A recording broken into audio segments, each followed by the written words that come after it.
I'm Dr. Yvonne Cason, the group leader of Toronto Awakening Sharing Group. Welcome, everybody. I'm really delighted that our speaker today is Dr. Marina Quattrocchi, who is originally from Toronto, but currently living out in Smith Falls. She has a doctorate in educational psychology, and she has had multiple spiritually transformative experiences, including a near-death experience, which I'm sure she's going to be sharing with us today. She's had a very distinguished career. She's a former photojournalist, elementary school teacher, and secondary school English teacher. And she's had a lifelong interest in dreams and meditation and spirituality. And through her business, which is called Dreamscapes, she offers a variety of services such as yoga and qigong workshops, dream therapy, tarot readings, Myers-Briggs type indicator assessments. And all of it is her goal to help people, her clients, form a deeper connection with spirit. Her first book was called Dream Work Uncovered, and it came out of her doctoral thesis where she worked with secondary school students and their dreams. Her second book, The Genius of Spirit, using dreams, meditation, and self-awareness to stop insanity and help humanity, explains that genius, balance, and harmony is the intended balance for destiny for everyone. And she's currently working on her third book on spiritual illusion. So it is my great pleasure to introduce Dr. Marina Quattrocchi. Thank you, Yvonne, and thank you everyone for joining us today. I'm just going to go into screen share.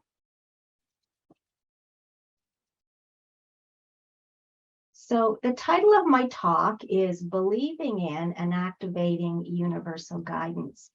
And in this talk, rather than just focusing on one experience, I've kind of put together for the first time my whole life. And I'm hoping to really show how there is guidance. You're getting help continually in life. And it's become very clear to me now as I look back on my life. So I guess this quote really encapsulates everything that I wanted to say today. The universe is not punishing you. It is not blessing you. It is not controlling you.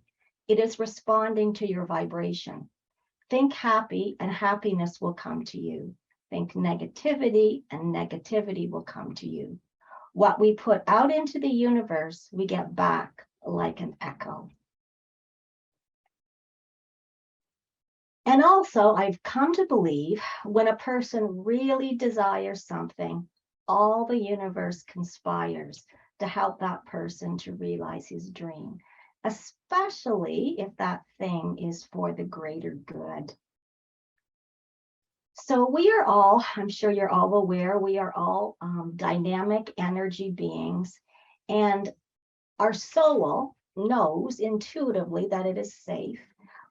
It cannot be harmed in any way. And our soul is constantly being guided, whether you believe in God or not. You know, there's many names for this universal guidance we get. I also believe that there's a host of angels, archangels, spirit guides, enlightened beings constantly whispering in our ear, constantly trying to help us. The research I've been doing right now for my third book, one thing I've really learned is that a lot of what we think are our thoughts really aren't our thoughts at all. It's this guidance that is being either downloaded or whispered in our ear. And we call this inspiration. Writers will call it their muses.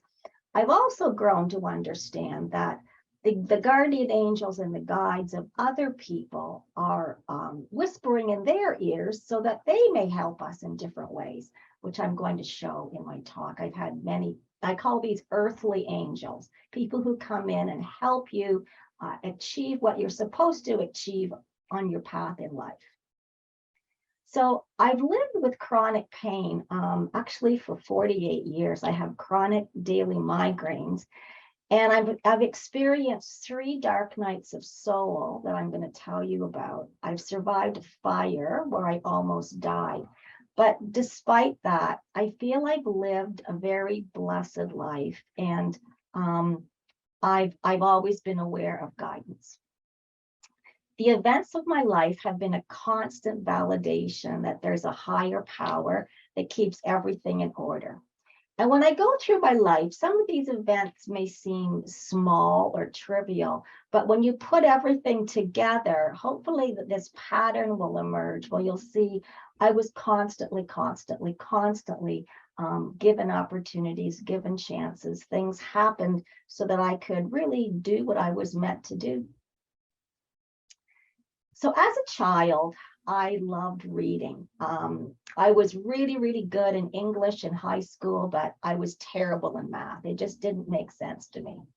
And in my family, no one had ever gone to university. There was no expectation that I go to school after secondary school.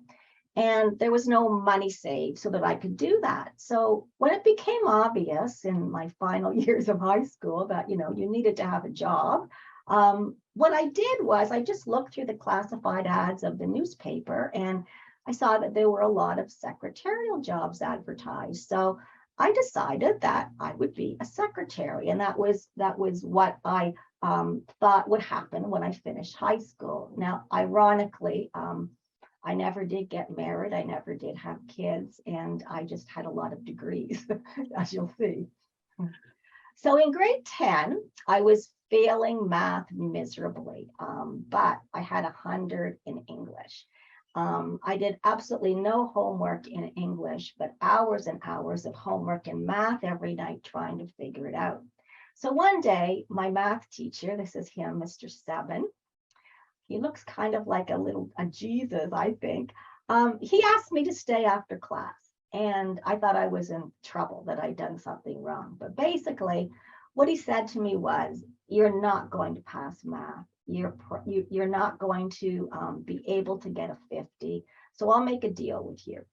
If you drop math and don't take it next year, I'll give you a 50.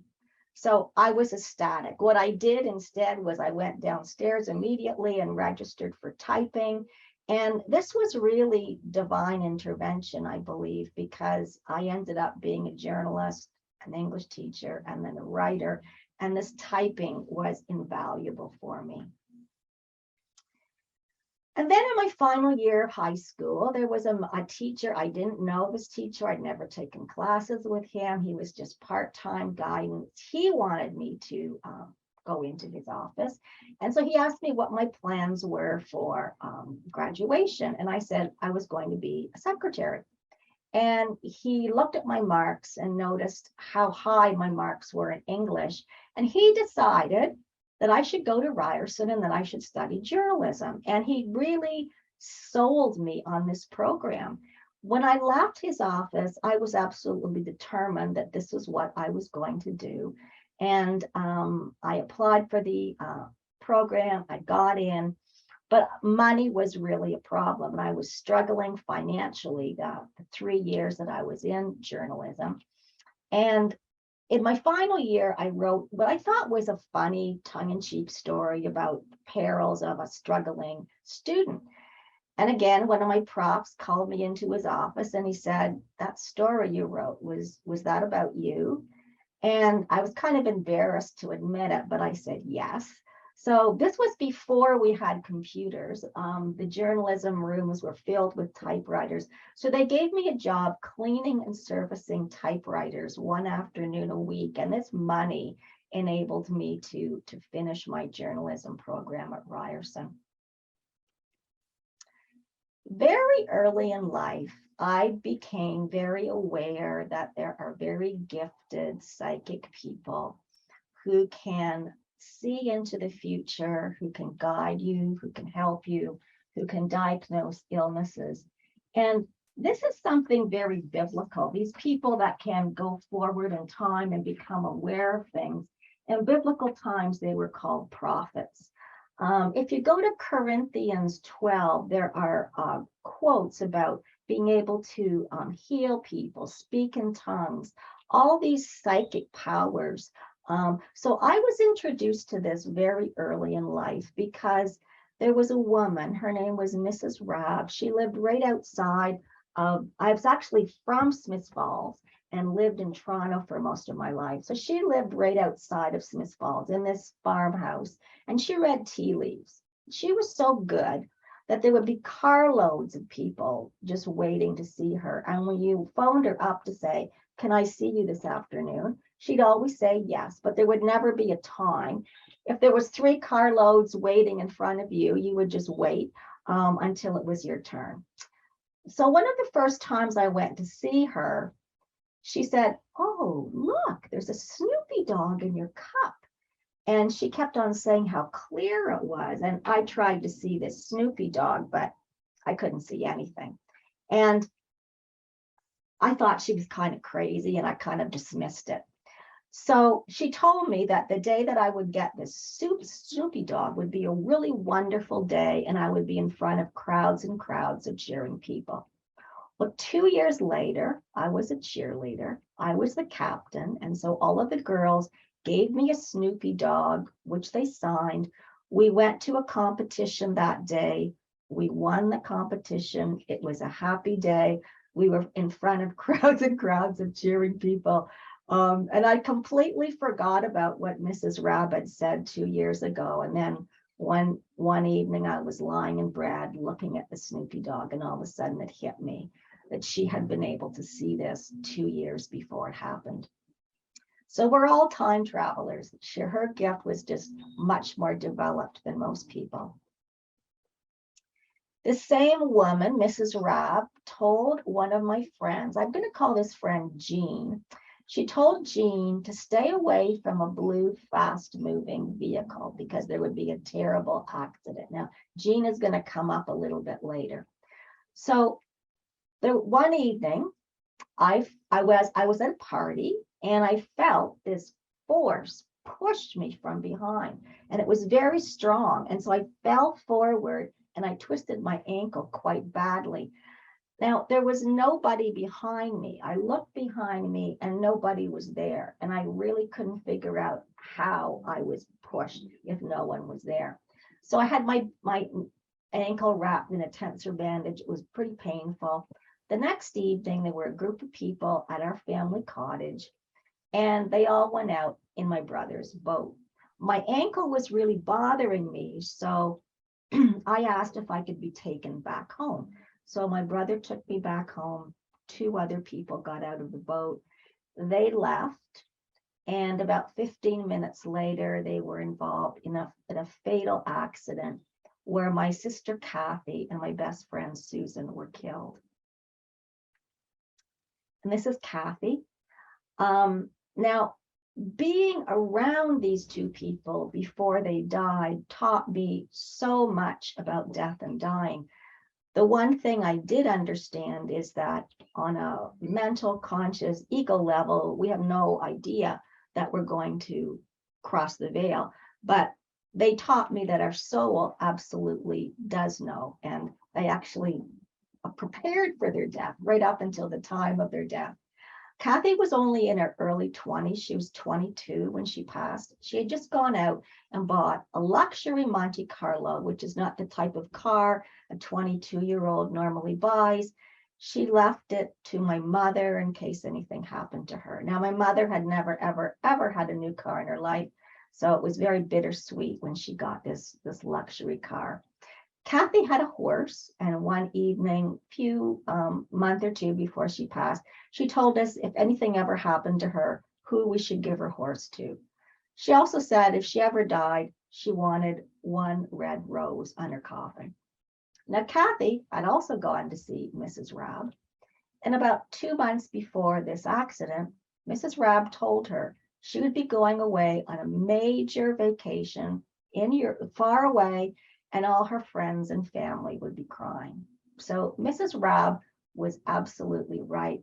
She was a very ethical psychic or tea reader. She never said anything that would hurt, harm, or alarm you, which is the way you know if someone is ethical. This is my friend Susan that passed in the accident. Now, the day of the boat accident, the two of us were together. We had been best friends since we were 5 years old. That afternoon, Susan insisted that we visit this friend, Jean. And Jean was engaged to get married, only she really didn't love this man. He was putting pressure on her to get married. And Susan decided she wanted to talk Jean out of the wedding. So she spent the afternoon gently persuading her not to go through with this wedding. And then we went back to my place, and then we went out on the boat. When Jean found out that Susan had died and that this was the last thing she did before her death, she called off the wedding. And she ended up marrying her high school sweetheart, a man that she loves and who adores her. They've been together now for 40 years. Now, this same friend that called off her wedding, she was also warned to stay away from a fast, blue-moving vehicle. Now, this was a bit of synchronicity. About 2 weeks before they died in the accident, I was in a drugstore and I picked up a copy of Raymond Moody's book, Life After Life. Before I read this book, I was terrified at the thought of dying. I had no concept of the afterlife, but I read this book and I remember thinking, oh my God, this is so beautiful. Like, death is so wonderful. And I was actually looking forward to my own passing because the descriptions of how it felt were so amazing. And so the next 2 years were very difficult dealing with their deaths. And it was that book and the information in that book that really helped me get through the next 2 years. So that was wonderful synchronicity. Around the same time, my mother, when we were having the funeral and all the events for my sister and my friend, she was always holding her stomach. And we found out a very short time later that she had cancer of the bowel. She was in and out of the hospital for about 4 years. And just before she passed, we were sitting on the veranda of our family cottage, just looking at the water. Now, my mother was not calm at all. She was nervous, anxious. She worried about everything. And I'd never seen her look peaceful. And all of a sudden, she was looking up at the trees, and her whole countenance was transformed. She was smiling, she was peaceful, she was serene. And she kept on saying there was a man up there in the trees, and she kept on saying how clear he was, and I couldn't see anything. It was obvious this vision was just meant for her. She told me he had dark hair and a beard. And I said, well, why is he up there? Ask him if he has anything he wants to say to you. And she listened and she said, he keeps repeating, I'm waiting for you. I'm waiting for you. She passed about 3 or 4 weeks later. And seeing that, being with her and seeing the serenity and the calmness and the peace on her face is what really helped me get through her death, because I knew, for lack of words, she was in a place where she was peaceful and serene. Unfortunately, she ended up passing. I decided to go back to school. She ended up passing my first week at Teachers College. So I had worked in photojournalism for about 10 years and I loved it, but I didn't feel completely fulfilled. I spent hours and hours and hours developing prints in a darkroom, and I wanted to be engaging with people more. So I had a dream while I was working there. I was the photographer for the university.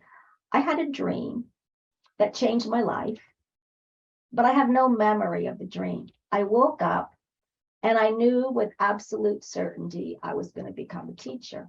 I had no memory of what I dreamed, but when I woke up, I was euphoric. I felt like I was walking on air, and everyone and everything was beautiful. It was, we talk about a natural high. Well, this was obviously a natural high. It lasted for the rest of the day, and I knew with absolute certainty I was going to become a teacher. Now, Jung, who's a Swiss psychologist who was one of the first medical doctors to really engage in dream work, he called these big dreams. And he says we only have one or two in our lives, and that these big dreams are life altering. So that was my first big dream. And my second big dream happened a short time later that I'm going to talk about. So the emotions of this dream were so powerful. They sustained me for the next 2 years when I went through the process of applying, saving money, doing everything I needed to do. And then it's the first day of classes. And my mind kicks in. And I doubt myself because there were about 24, 25 people in my class. And we had to kind of go around the table and talk about our experiences. And every single person had extensive experience working with children. It was so impressive. And I hadn't even babysitted. I had done nothing with children my entire life. And my mind kept on saying, okay, you've made a terrible mistake. Are you ever crazy believing in a dream, you know? And my mind kicked in. I just remember thinking, oh my God, I wish this trap door would open up so it would swallow me. But despite the fact I had absolutely no experience, this was part of my destiny. The dream was right. I was the first person in the faculty to get a job. I had a job in February. And it was another very vivid dream that guided me to my first teaching job. So I had a dream at a time when I was trying to make a decision. So I had 2 job interviews. One was in Mississauga and one was in London, Ontario, which is about a 2-hour drive. So I was trying to decide what I was going to do because I had to cancel one interview and I didn't know which one I should cancel. So when I was trying to make this decision, in my dream, I'm riding my bicycle, which is something I usually did in life all the time. And I'm trying to go to the London interview first because it's closer. But I keep on hitting dead ends. It's dead end after dead end after dead end.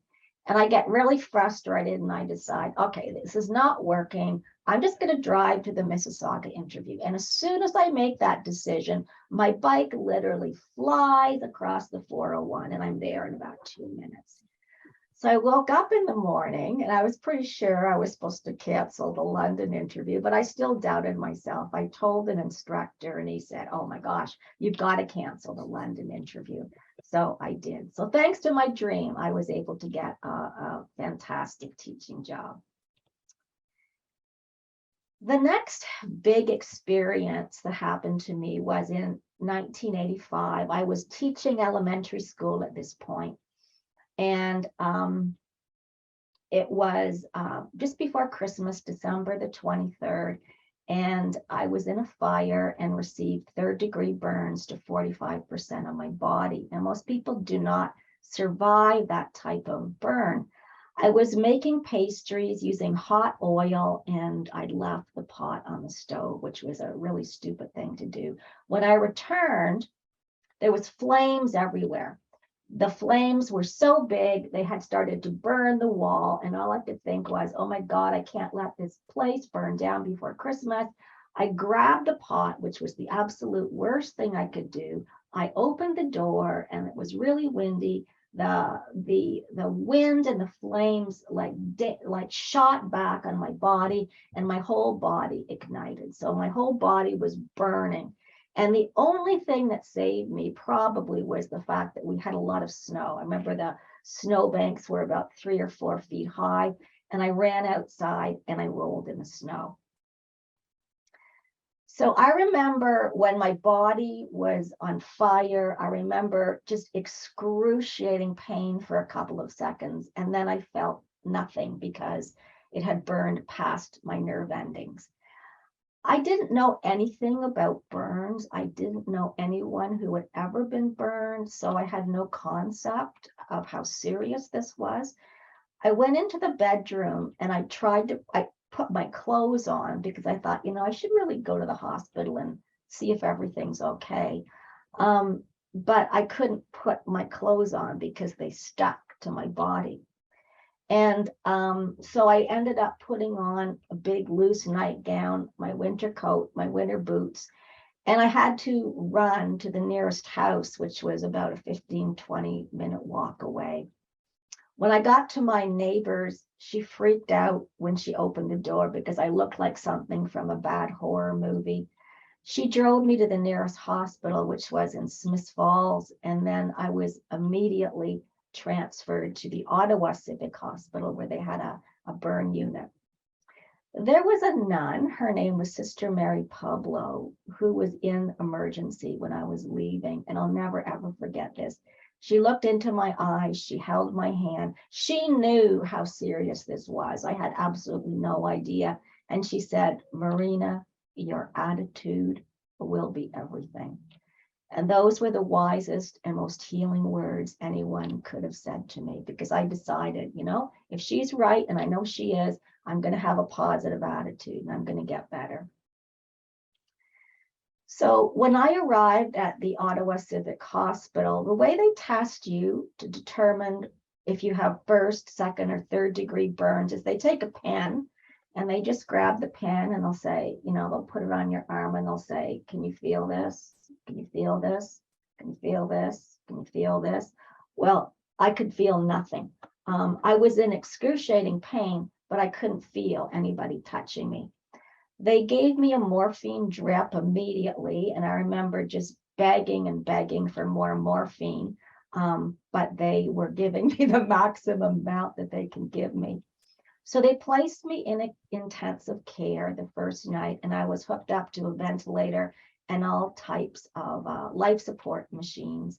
And it was questionable whether I would survive the night. I was in a special intensive care room that's for people that have burns. When you're burned, because you've lost all your skin, the risk of getting any germs or bugs is very high because your skin keeps things out. And so they had to isolate burn patients. They probably still do. So I was in this room by myself. My family had come to say goodbye. Everyone left. They closed the door and they just left me alone for the night. Most people do not survive the first night with that amount of burns.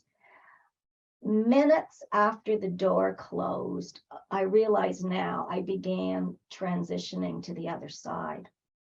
And it was very peaceful. In front of me, above me, on the whole wall, I began to see faces. And they were beautiful, like they were white, and they would fade in and fade out. And I remember trying really hard to distinguish these faces and see who they were, but I couldn't. The excruciating pain seemed to subside. And years later, I went to the Art Gallery of Ontario, and there was an exhibit there called Paintings from the Vatican. And there was a painting, this is it, Concert of Angels by Giovanni Galli. And I was just riveted because this was exactly what it looked like when I was seeing all these faces in intensive care. And I realized at that point, many people have probably had similar visions and they've been able to capture it with paintings. It mostly looked like the upper portion, just all these faces, and they weren't really completely distinguishable. So these whirling mists in the faces lasted for a few minutes. And then my mother, who had been dead for about 4 years, appeared as clear as anything. And she was about 6 feet away. Her entire body was it was radiant. There's no words to describe how radiant and beautiful your soul body is. She didn't speak to me. She just smiled at me, and we communicated telepathically. And she kept on repeating over and over again, everything is going to be all right. Everything is going to be all right. Simultaneously, I felt this transmission of energy. It was just waves and waves of warmth and love, just enveloping me and engulfing me. And her vision just faded and I fell asleep. And I woke up the next morning. Now, what was really unique about my experience as a burn patient was that usually with the degree of burns that I had, people go into a coma and they're in and out of the coma for the first 2 weeks and they're not completely lucid. Whatever my mother did was very effective because I never went into a coma and I was completely lucid the entire time. This is a picture, one of my favorite pictures of my mother, but she looked a million times more beautiful in the vision. My healing was miraculous. I had 3rd-degree burns to 45% of my body. So what they had to do was take skin from the other 45% of my body to do the grafting. And because with skin grafts, often what happens is your body rejects the grafts and they have to repeat the skin graft operation many times. And they actually take extra skin. They take more skin than they need, anticipating having to redo the operation. All of my skin grafts took the first time, and I only needed to have the one surgery. I began walking, which was unheard of, after 2 or 3 days, and I'll never forget it because I would leave a trail of blood and stuff behind me that the nurses were always wiping up. I had no idea how severe, my injuries were. I had been really very fit at that point, and I've been doing 10K runs every couple of weeks, and I thought, I've got to keep training for my next 10K run. So I was walking around the hospital all the time. My brother, who was amazing, and my family brought in, he designed a pulley system for me so I could begin to regain upper body strength. And when I started physiotherapy a few weeks later, I could already do everything that they have planned for me, and they couldn't believe it. I was constantly walking up and down the halls, and there was a young woman right beside me who had burns to 17% of her body. She was in so much pain, she hadn't walked or gotten out of bed in 4 months. And the nurses were constantly saying, why don't you go in and talk to her? Why don't you go in and talk to her? But I didn't feel comfortable about doing it. And then finally one day I went in and I just listened to her. It became obvious to me that she just really wanted to talk to someone who had been burned, who understood what she was going through. So I listened to her probably for 15 or 20 minutes. I didn't say anything about me or what happened. The next day, she got out of bed and she walked, and the nurses were ecstatic. So in my hospital stay, I was in some sort of like a naive bliss. I had no idea how serious my condition was. I remember the 4th week, a physiotherapist phoned me who had been a burn, like she worked with children who had been burned, and she said, you're really lucky you made it. And I remember saying, made what? Because I was, really in my own little la-la land. I had a special, they were called burn beds. It was all this air, and it elevated you off of the surface of the bed because it was just so incredibly painful for your skin to touch anything. My hands and my arms were so badly burned, I couldn't feed myself. I couldn't do anything with my hands and arms. So I had to have months and months of occupational therapy just to learn how to do basic skills again and feed myself. I remember a priest coming in, and he didn't really give me much solace. He told me I looked like a fried chicken. No one would let me look in the mirror or see how I looked because I looked so horrible. I remember asking a doctor what my face would look like when this was all over, and he just kind of looked down and averted the question. People used to come and visit me, look at me, and burst into tears. And I was constantly reassuring people that I'd be okay. After I left the hospital, I lived with my sister, and I was traveling by bus to occupational therapy a couple times a week. And when I was on the bus, I saw one of the nurses who had been treating me on the burn unit. And I went up to her and I said, "Hi, it's Marina. You were one of my burn nurses."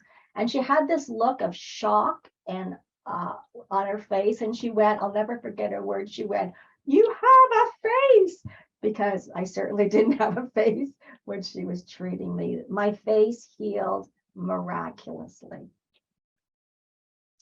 We take our skin for granted, but I learned from this experience, it plays a vital role in keeping out germs and infections. Most burn patients die in the first 2 weeks, and they don't die from burns, they die ironically from infection. After I got out of the hospital, for the first 2 years, I had to wear what was called a Job suit. It's a pressure garment that assimilates your skin. The only problem was they were only made in the United States. So it was a long and arduous procedure. It would have to be measured and then ordered and then wait for the suit to arrive. But I wore these Job suits 24 hours a day, every day, day and night for the next 2 years.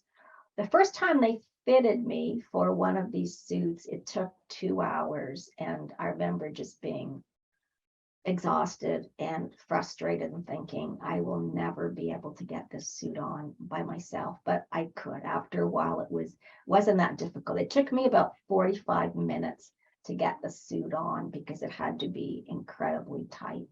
I went back to work. I went back to teaching eventually, wearing this suit every day. And one thing that was a huge gift for me was, while I was a burn patient, a woman, another angel, Roberta Harris, opened the first Canadian company that made burn garments, recovery garments. So after about a year, she was the person that fitted me for the suits. I didn't have to wait as long for them to come. She would do wonderful little things for me, like put flowers on them. She was really a gift and very amazing. And we're still friends. This is what a Job suit looks like. So it covers your entire body. It's super, super tight. I had to wear gloves because my hands, both hands were burned really, really badly. I didn't have to wear a face mask. Even though my face was really, really burned badly, I think they felt I didn't need the covering, the pressure on my face. With the extent of burns that I had, normally your hospital stay is 1 year. I was released after 1 month, which no one could understand, and I lived with my sister Chris in Ottawa. So in less than a year, I was back teaching elementary school, and I was teaching fitness classes wearing my Job suit, which was unheard of because most burn patients lose mobility. Your skin tightens as it heals. And most burn patients have to undergo operation after operation for years and years to release their skin so they have fluid movements. I didn't have to have any of that. Looking back, I think there were 3 factors that led to this healing. The first thing, definitely, I feel it was my mother's transmission of energy. Whatever she did that evening was incredibly healing. The second thing was my family. I had incredible support. My family visited me every single day, and especially my sister Chris, who I went to live with. There was an outpouring of love and support. I remember thinking, oh, gee, if I had died, this is kind of what it feels like.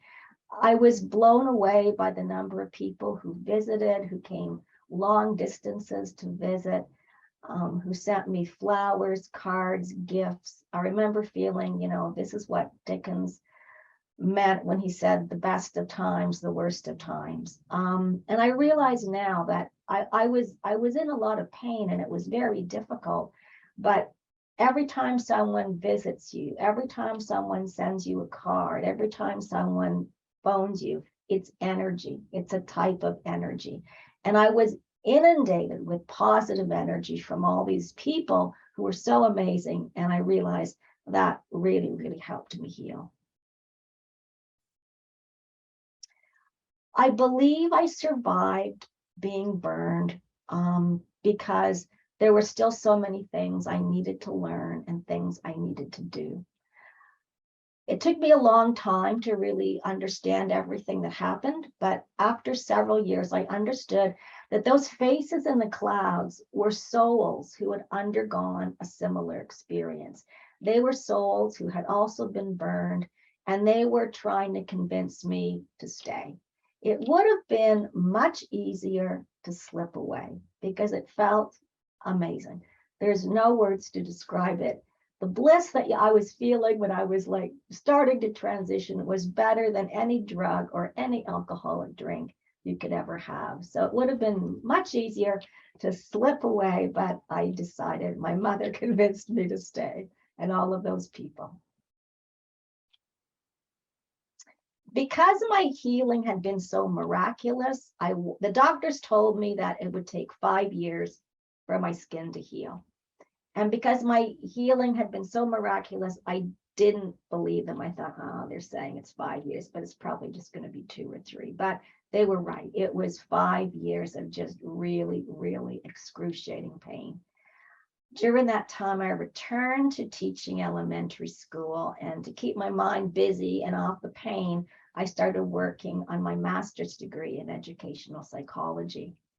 After about a year and a half, my nerve endings began to grow back, and it would feel like I was putting my finger in an electric socket. It would sometimes be just very mild shocks, but sometimes I'd be literally going like this uncontrollably when the nerve endings were growing back.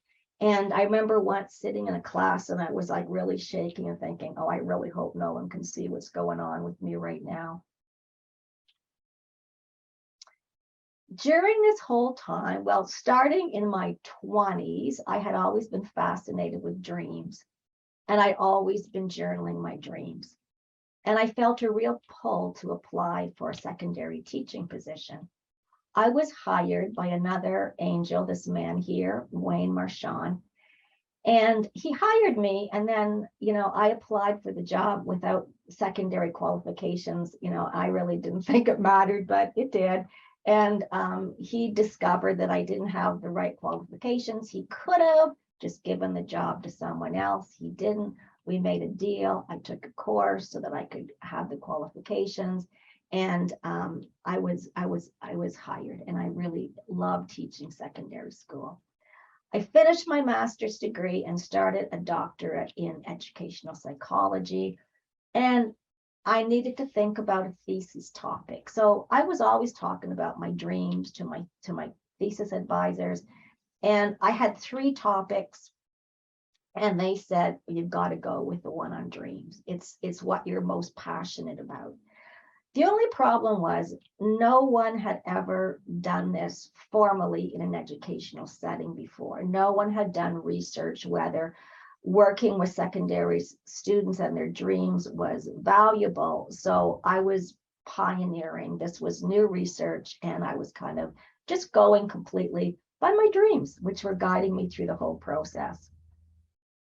Dream work then was still a really risky topic, and a lot of high school teachers that I talked to were told they weren't allowed to do it. Some schools wouldn't allow you to do dream work because they thought it was the work of the devil. And so because I was aware how kind of out there dreams were to a lot of people, I remember asking Wayne, I'm going to do dream work for my doctoral thesis. Should we send a letter home to parents asking their permission? And he said, no, I think it's going to be fascinating. So he was a gift to me. He supported me the whole time. And ironically, he was only there as my principal for the first couple of years that I did my doctoral thesis, and then he left, and I had 3 other principals after him. So it was like everything was in place. It was like the universe put everything in place for me so that I could do this. There were 2 novels that I'd never heard of before that were already on the curriculum that dealt with the power of dreams. One was called The Lathe of Heaven by Ursula Le Guin, and it's about a man who he has the ability to dream, and whatever he dreams actually manifests. and he's trying to suppress his dreams. And so it talks about the danger of not dreaming or trying to suppress your dreams. And the other novel was Shoeless Joe, that was made into the movie Field of Dreams. So dreams had always guided me in a positive way. And I realized that dreams were the work of your soul, nightly trying to give you assistance. And I believed if I could teach my students how to remember and understand their dreams, that it would help them tremendously in making life decisions.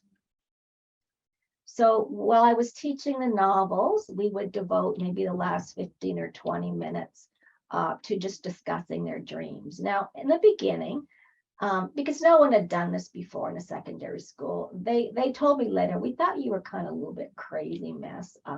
They were reluctant, but then it only took about 2 weeks, because that's how long it takes for most people to really start remembering their dreams. And they were so excited. They would hyperventilate. They wanted to talk about their dreams so much. They soon realized that the dreams were not meaningless. The messages were very valuable. They were about them personally, and they were all hooked. Because it wasn't completely acceptable at that time, I thought I shouldn't make my students do this dream assignment. I'll give them a choice. If they want to do something else, they can. But every single student wanted to do the dream assignment. It was successful beyond my wildest dreams. Those students taught me so much. One of the most wonderful things was they began discussing their dreams with their parents. And it opened up really meaningful dialogue between them and their parents. If they were in a negative relationship, they'd have a dream about it and they'd end the relationship. They started to dream about what career to go into, where to go to college, where to work. They started to do all sorts of creative things that they'd never done before, like music. But the big thing, and what I really hoped would happen, was they began to understand symbolism. As an English teacher, it was very frustrating to teach symbolism because, it's kind of esoteric. And I remember teaching Old Man and the Sea, and the San Diego has these wounds on his palms, and they're supposed to symbolize the wounds of Christ. And when I told my students that, I remember a few saying, "Oh, miss, like, come on, like, you're exaggerating." So teaching them symbolism was really tough. But once they started to understand their own personal symbols in their dreams, they transferred this to literature and they transferred it to life, which was really quite wonderful. So throughout the process of writing my doctoral thesis, I was guided every night in my dreams. I would have meetings with my thesis advisor, David Hunt, and he'd say, "I'd like you to do this in this chapter, add this, change this chapter, put it in chapter 7. And I'd leave and my head would be reeling and I'd think, "Oh my goodness, however am I going to proceed?" And every time I would dream the changes, it was like it would be written out for me and I'd see it. It would be written out verbatim, and I'd wake up and I'd scribble frantically everything that I received in the dream. And I pretty much wrote my whole doctoral thesis this way, which was so much easier than just trying to use your mind. So then it came time for me to defend my doctoral thesis. And this can be very stressful, very intimidating, because you're in front of a panel of experts in the field. But because no one had done this before, there were no experts. No one in Canada or the United States had done dream work with students. They'd probably done it, but they'd never done it for a doctoral or master's thesis and documented it. So there was nobody, they usually call in the preeminent expert in the field, and he's there grilling you during this meeting, but there was no expert. So they couldn't find an expert, and they just brought in a man who was a friend of one of my professors who was really interested in the topic and just wanted to come to learn, not to really challenge me. So The night before my oral defense, I was never a very confident person. You would think I would probably be very, very afraid and not sleep, but I slept like a baby. I had two vivid dreams that night. In the first dream, I'm running through electrified rainbows and getting all this energy from the rainbows. And then in another dream, there's this mystical raven that lands on my lap and talks to me again telepathically. I woke up euphoric, just like that dream many years ago when I woke up euphoric, knowing that I was going to be a teacher. This time, I knew with absolute certainty that my thesis defense would be okay and I'd be successful. So there were 6 professors at my thesis defense, and it wasn't like I had to defend anything. It was more like a really wonderful academic discussion. Now, normally with a thesis defense, they deliberate that you give your spiel, they ask you questions, and then you leave the room. And sometimes you can be outside waiting for hours and hours and hours because everyone has to agree. Sometimes they want you to make multiple changes. And so it can be a long process of waiting before everybody becomes in agreement. So I waited 10 minutes and my thesis advisor, David Hunt, opened the door smiling and said, "Congratulations, Dr. Quattrocchi." Now, had I not used my dreams to guide me, the whole process would not have been so wonderful and stimulating and rewarding. So just another example of using intuition, the soul, rather than your head. It always, always, always works.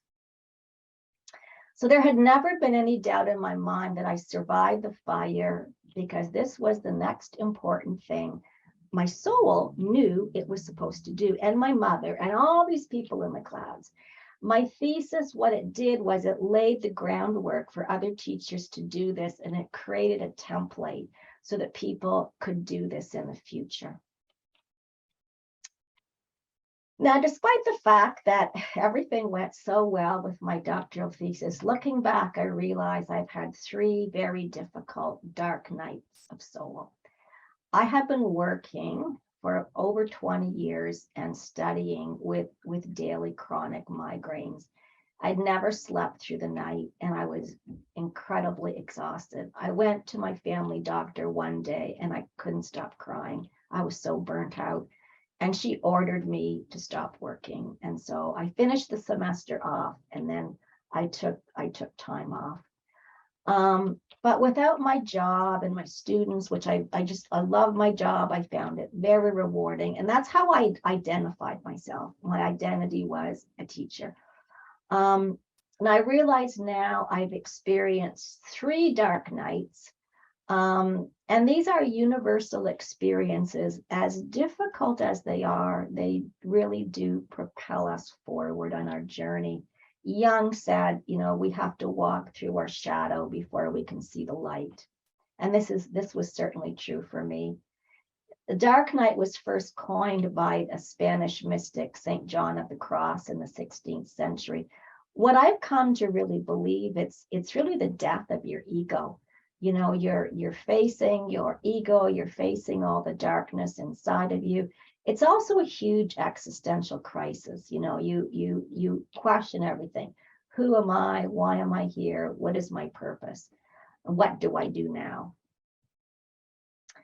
So I've come to understand the reason that I had the 3 dark nights, and each one lasted for years and years and years because I didn't really understand when I was going through them, why I was going through them, and what the reasons were. My first dark night happened when I lost my sister Kathy and my best friend Susan and my mother. And I realized now what I needed to learn from that was that, we don't come into this world with this guarantee that our family is going to live forever and everything's going to be happy. I had to understand that everyone I know is going to die and that my family, I had a spiritual teacher once and he said, your family on earth is not your real family, it's your earthly incarnation family. So I had to learn that. The second dark night experience was after I was burned, and I was in those 5 years of pain. And I realize now that what I was so body physicality focused. I was going to the gym all the time, running, doing all these physical things, and I had to let go of that belief that my body was who I was, and I had to really begin tapping into my soul and my intuition. The third dark night experience was when I burned out and I had to quit teaching. And this time I had to reframe my thinking. I had to realize I don't have to always work in a traditional sense. I could still be a teacher, but I'm not going to teach in a high school. And what I've learned from that experience is that ultimately, who we really work for is God or spirit. And our ultimate work is service to humanity. And it's really an illusion if we think that we're here to make money, grow rich, retire, because none of these things really sustain us long term or bring us happiness. So I've learned that you transcend these dark nights when you tap into your soul and disconnect from your mind and your ego. And as long as you're thinking and believing that all that there is to life is material, external, money, status, or power, I think you're setting yourself up for a dark night of soul. So they're very, very difficult to go through, but sometimes very necessary. So after I was burned, 3 things began to happen. The first thing was, and they didn't start to happen right away. Some did, some things happened right away. Some things took several years. The first thing was that I was seeing auras. That started when I was in the hospital. And the second thing was clairsentience, which I'll describe. My left arm that was burned almost down to the bone began activating, which I'll talk about. And I also began to do channeled writing. So the first time I saw an aura, I was still in the hospital. My niece Lisa came to visit me, and I had been telling my sister not to let my niece and nephew come to see me because I thought it would upset them to see what I looked like, because I looked like something from a bad horror movie. But Lisa is mentally challenged, and she's the most beautiful, beautiful, pure soul. She came into my room, and it was like the whole room was glowing. The aura around her was tremendous. And when I went back to teaching, I started seeing the auras around my students, and I realized it was easier for me to see if someone was really pure or innocent, like my niece Lisa, or if they were very spiritual. So it was kind of a real gift, because seeing these auras enabled me to really know if I could trust someone and to really see the spiritual essence of a person. Now, several years later, my left arm began to activate. And what was amazing about this was that my left arm was burnt so badly, it was burnt almost down to the bone, and I had no nerve endings, and there's still quite severe scar tissuing. Like my left arm has the most prominent scars, even, all these years later.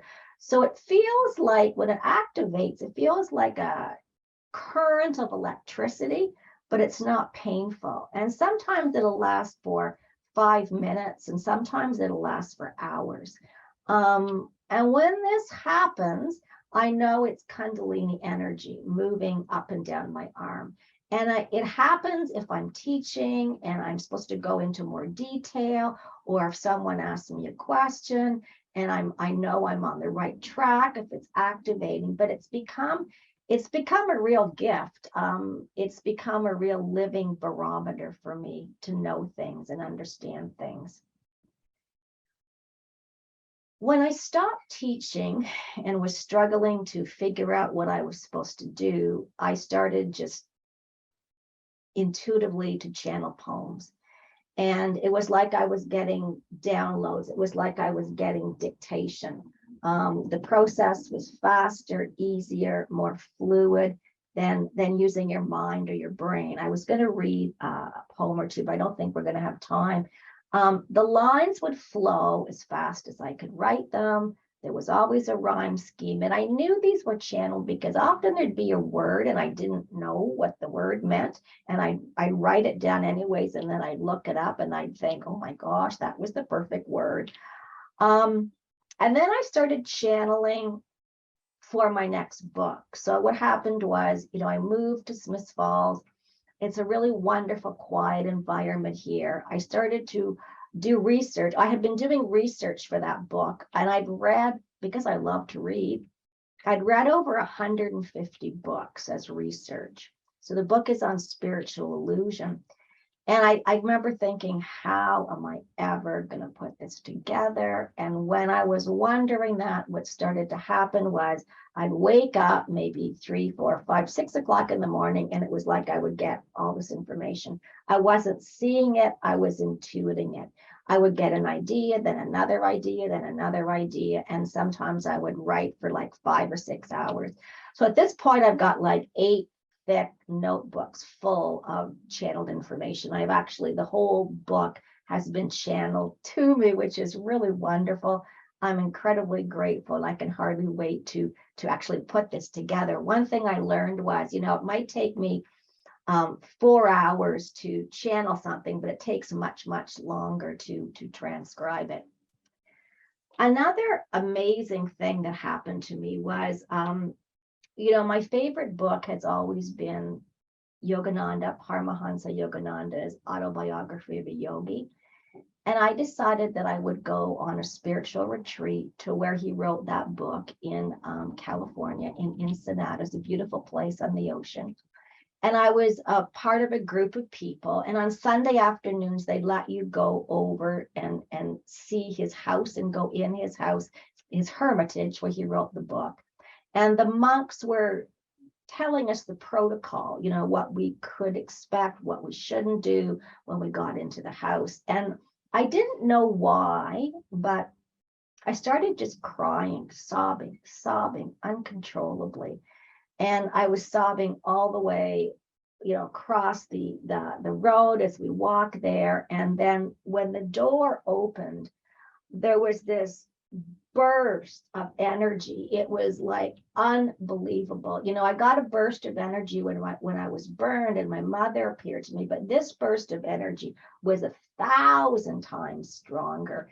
And I was sobbing and blowing my nose. It was so embarrassing because I kept on having to ask for more Kleenex.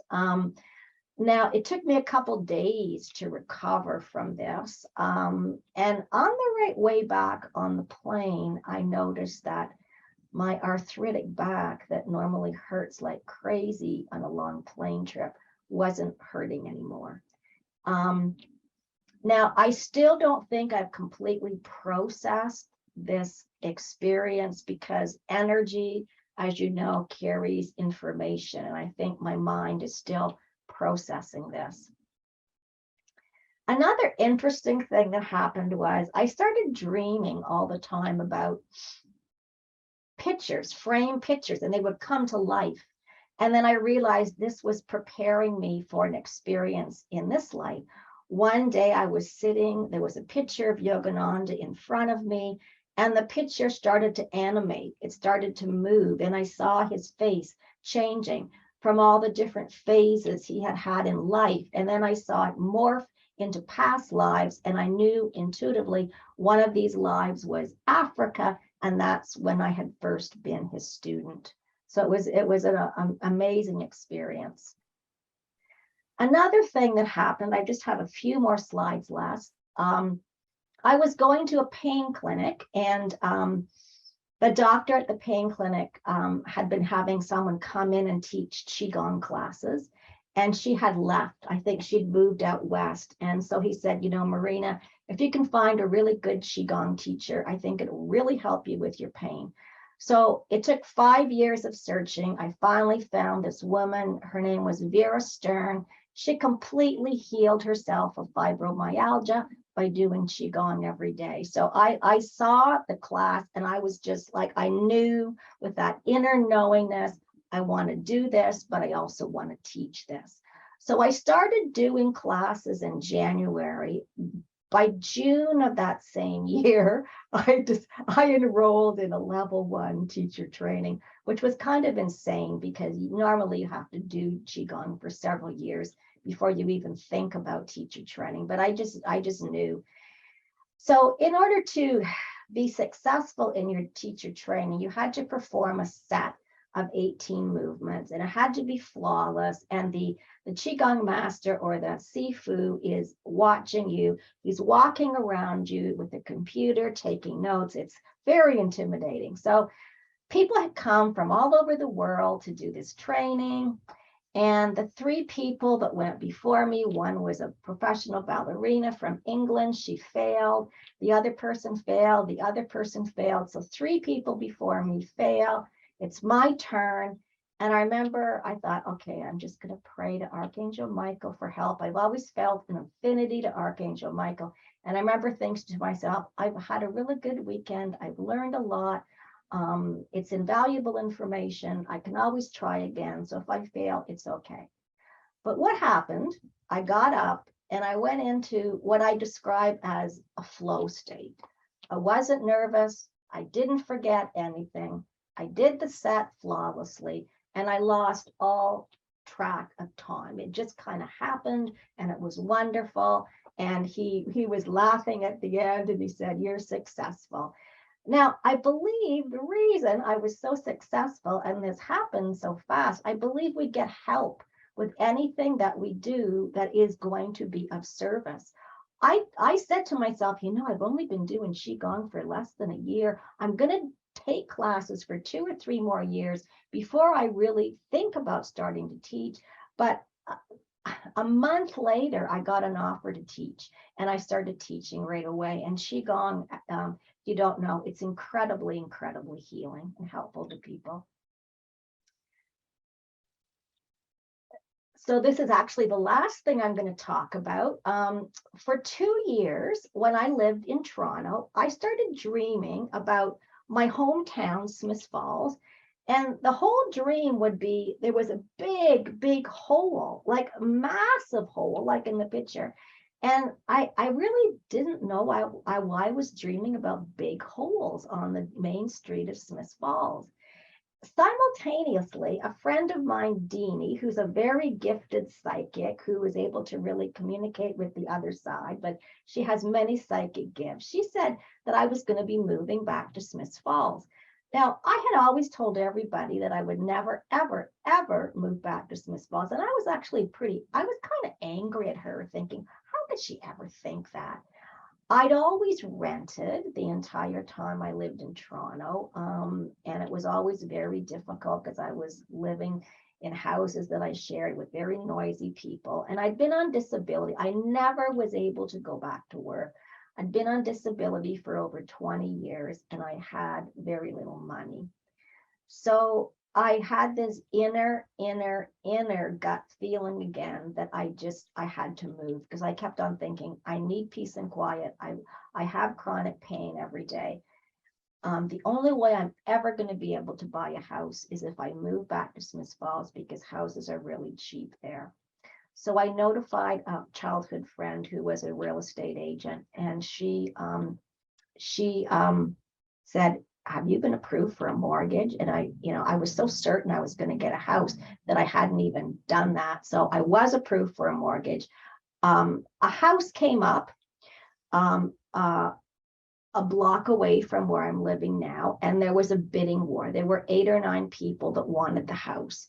And I didn't bid on it. And then I sort of kicked myself for not doing it. And then this house that I'm in now, this is a picture of the pond. It came up a week later. The house is beautiful. It's surrounded by trees. There's a double pond, perennial gardens, deck at the front, deck at the back. It had a studio in the basement with a fireplace. So I put in a bid for this house, and I was really, really nervous about getting it. The real estate agent told me I should actually go under the bidding price, and I was incredulous, but I trusted her. So I went under the bidding price. No one else put in a bid for this house, which was another miracle. And I believe this house was kind of waiting for me because I was going to use it to help people. I turned it into a retreat and a healing center. People are now coming here for retreats. I'm teaching yoga, qigong. People use the garden. I teach classes out in the garden. So I believe I got the house because I was going to use it to help and heal others. So what I've learned from my life is that no matter how difficult things are, you always need to keep that phrase in mind, this too will pass. There is always light at the end of the darkest tunnel, and tunnel vision is simply not believing in that light. Faith will open doors. Faith is so incredibly important. One phrase that has always spoke to me is Julian of Norwich, who said, all shall be well, and all shall be well, and all manner of things shall be well. So if you're ever going through a difficult or dark time, just repeat that phrase. The big thing that I've learned in my life, especially from my 3 dark nights of soul, is that we never have to think that we're here alone and that we have to do everything alone by ourselves. If we ask for guidance every day, the universe always takes care of us, as it has for me. And the key is switching from your mind. You know, if you're trying to do everything with your mind, you're going to have dead ends, like I did on that bicycle. But if you switch to your heart, your soul, to your intuition, you will always tap into truth, and your life will flow. So these are my 2 books. This is my email and my website if anyone would like to get in touch with me. So thank you so much for listening, everyone. And I'll now take any questions. Awesome. Thank you, Marina. That was an absolutely spectacular presentation. Really, really fascinating. I think you were a really perfect example of how a near-death experience like you had in the hospital opens people to other types of STEs afterwards. That it was like first one, then the next, and the other. Incredible. Yeah. So I want to say, people in the audience, if you have a question for Marina, please type it into the chat and she would be happy to answer it. I have a question to start off the questions, Marina, which is the incidents in Encinitas that you described. Wow. And the healing that came with it. You probably know Encinitas is also where I had my own personal brain healing experience. So we both experienced that healing energy. But what I wanted to ask you, you didn't mention, what year did that happen? I think it was about 3 years before I moved here. So I moved here about 2016, I think. Yeah, I think either 16 or 17. Yeah. Interesting. My healing experience was in 2016. So. Wow. Yeah. And do you feel like you're still processing it, or do you feel like you're? Well, what do you think? Everyone's different. Everyone's journey is different, and everyone's process is different. Do you feel like you're still processing it? Yes, I think that energy was so enormous, so massive, that there's layers and layers and layers. Like I didn't understand my experience of being burned. It took me years and years and years and years, and I think I'm still learning what it was all about. Yeah. Fascinating. We have some comments. Robert Bear says, this was an inspirational presentation. Thank you for your truths and courage. Really enjoyed what you shared. Carol Ann would like to know, what can I do to channel a book? Are there any resources or other books or anything on YouTube that would help me? That's a good question. Well, when it started to happen, first of all, I didn't believe I was channeling, because it was so easy. I think I think what I've understood now is we all channel. We all have the ability to channel. I think, that's how poets work. It's how writers work. It's how painters work. So I think it's a latent ability in everyone. And I think you have to meditate every day. I think if you spend a lot of time in meditation, it will start to facilitate the process. I think you have to ask. I ask every single day, actually sometimes several times during the day, to be guided. And that was something I didn't do for the longest time. So I think it's so important to ask to be guided. I think starting to channel your dreams or journal your dreams will really, really help with the process, because you might start to get information in your dreams. Like for me, it started in my dreams, and then I was able to do it without having to use my dreams. So I would say, first of all, believe that you can do it. Meditate every day. Journal your dreams. I'm not aware of any books about how to do it, but there probably are lots of resources. But I think the number one thing is to learn to switch. I was doing everything in my head. And I remember being told by a spiritual teacher, you're always in your head. You got to switch to your heart. And I had no idea how to do that. But I think, meditation, like for me, meditation is the key. You just have to meditate, you have to persevere, you have to do it every day. And then this switch just naturally happens. I hope that helps. Thank you, Marina. We have Sue would like to hear one of your poems. Why don't we hold that for, we have another question, and then if we have time after the question, maybe you can read a bit from one of your poems. Does that sound good? Sure. Okay. Robert has a question. He says, what age do you think it is ideal to start to question young children about their dreams?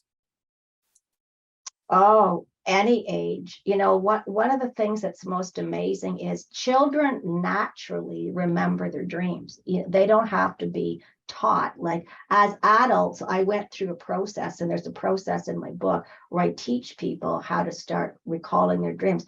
Children are already there. Children have just come from higher vibrational energy, and they're already there. They remember their dreams every night, most of them.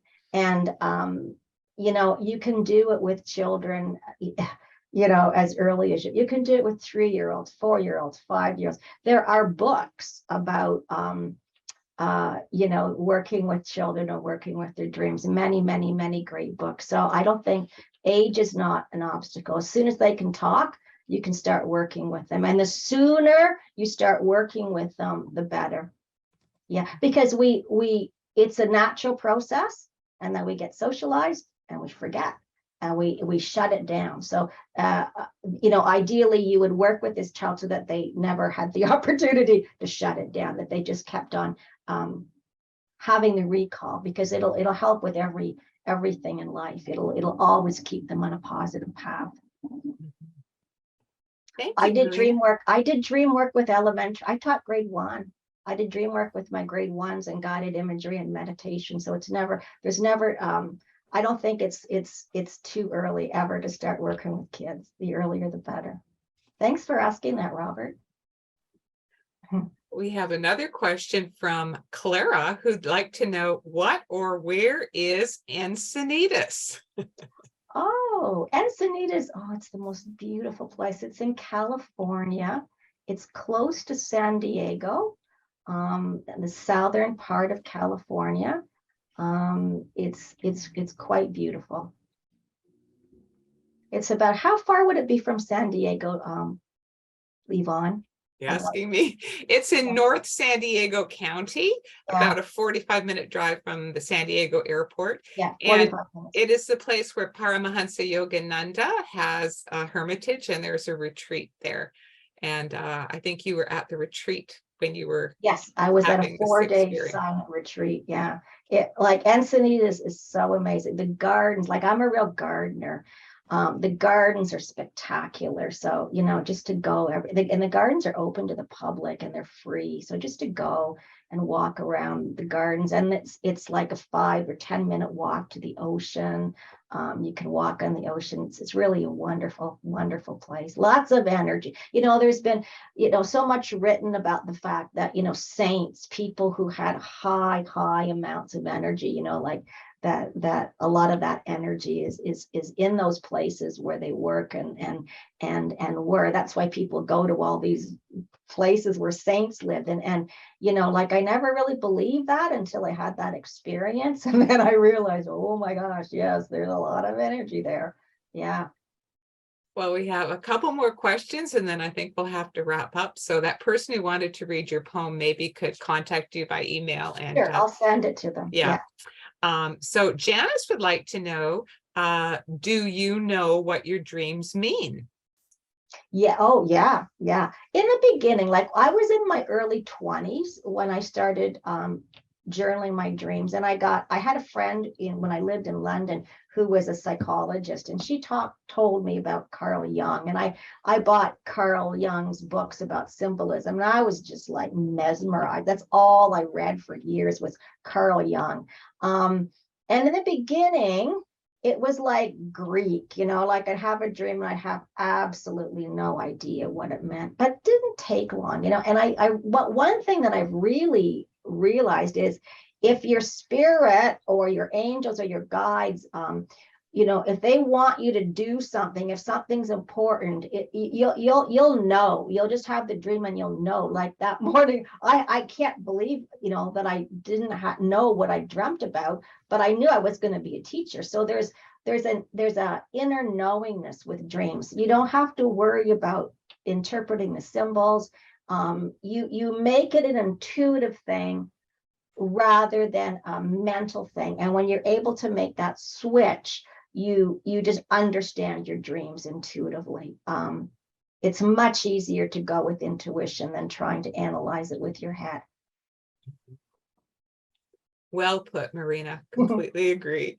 And our last question comes from Robert again, and it's about past lives. Do you ever have past lives come through your dreams? That's a good question. You know what? I haven't. I've never, ever had a past life come through in my dreams. I think I've needed so much guidance with this life. But I know many people have. But my dreams have more been going forward and planning things and preparing things like I did when I went forward. I didn't explain, when I had all those dreams about the main street being dug up in Smiths Falls, I moved here, and guess what happened after a month? The main street was dug up, and it's been dug up for 3 years where they did. So I was going forward in time, seeing what was going to happen when I moved to Smiths Falls and experiencing it, and then, not understanding why I had the dream.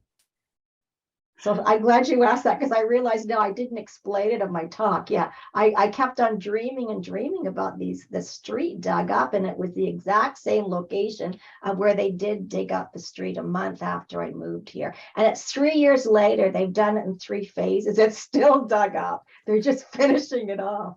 So it was a very prophetic dream. Yeah, I go forward. Awesome. Generally, people go forward in their dreams more than go back, because you can't change the past. Sometimes you dream about the past if the issue is similar to an issue you're having now and you need to link it. But for me personally, most of my dreams, I go forward in time. Awesome. Well, we're going to wrap up because time is up for today. Marina, thank you for that absolutely outstanding presentation. And yes, people, STEs can happen in dreams, and Marina's just given a prime example of that. For several people want to contact you, could you maybe just say your email address again out loud so people could write it down if they want to contact you? Mm-hmm. It's Marina, Marina Quattro, so just the first part of my last name, Quattro, at Bellnet, and it's one word, BELLNET.ca. Awesome. Thank you, Marina. Oh, you're so welcome. Thank you for giving me this opportunity, because, you know, I've never talked about my dream experience before. I've never put my whole life together. So I linked everything and saw the patterns. It was a really good experience for me. Thank you, Yvonne, for making it possible. Well, thank you for sharing with us. And I'm sure there are going to be other venues that are going to invite you to share, because this was an absolutely incredible presentation. Thank you.